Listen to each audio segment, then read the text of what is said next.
Okay, this is all about elevators. If you talk about how elevators work, it all relates to net force. Oops, let's do this first. All right, so basically treat it like a box. If you've got a box that weighs, let's say, 20 newtons, and you were going to pull up so that this box wasn't moving, you would have to figure out, well, what force holds it in place if it's not moving anywhere? Well, that's obvious. 20 newtons.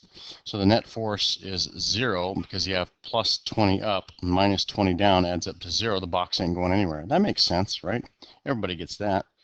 So what this means then is that if you had a 20 Newton box and you wanted to pull it up, how hard would someone have to pull on the way up to make this thing go up? Well, they have to pull greater than 20 newtons. If you pulled with 25 newtons, then the net force is plus 5 newtons up. The box is going to not only move up, it's going to accelerate up. And conversely, if you had the same 20 Newton box pulling down, and you could only pull up with, say, 15 newtons, well, obviously there's going to be a minus 5 Newton net force down. The box is going to accelerate downward.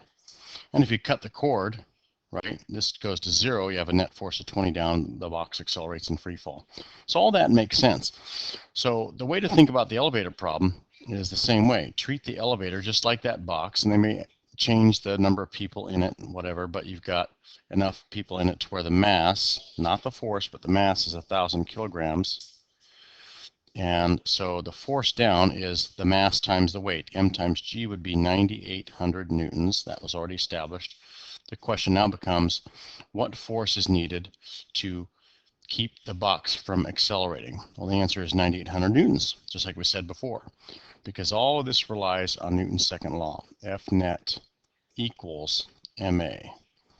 So if the box is not moving, or if it's moving at a constant speed means that the acceleration is 0. That means no matter what the mass is, this whole side of the equation is 0. The only way it's 0 is if the up force equals and counteracts the down force. So that's what we have here. Net force is 0. Plus 9,800 up, minus 9,800 down, and you're set.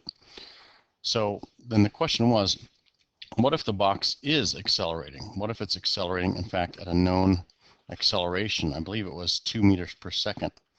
So we'll leave the units out. We know the mass is 1,000 kilograms, so the net force has to be 2,000. They gave me the A. I know the mass. I can find the net force. It has to be 2,000 newtons, which is a kilogram times a meter per second squared. So 2,000 newtons has to be the net force. Well, the weight didn't change, 9,800 newtons down, so this has to be 2,000 newtons more than that, which happens to be 11,800 newtons. So there's the force up in the cable. That's the tension in the cable, or force of tension. Really, the net force, though, is this 2,000. The net force going up, the net force going up, a little bit messy here. Net force going up has to be 2,000.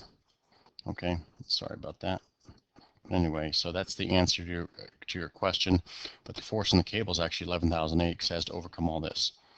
All right, I hope that helps describe elevators a little bit. There you go.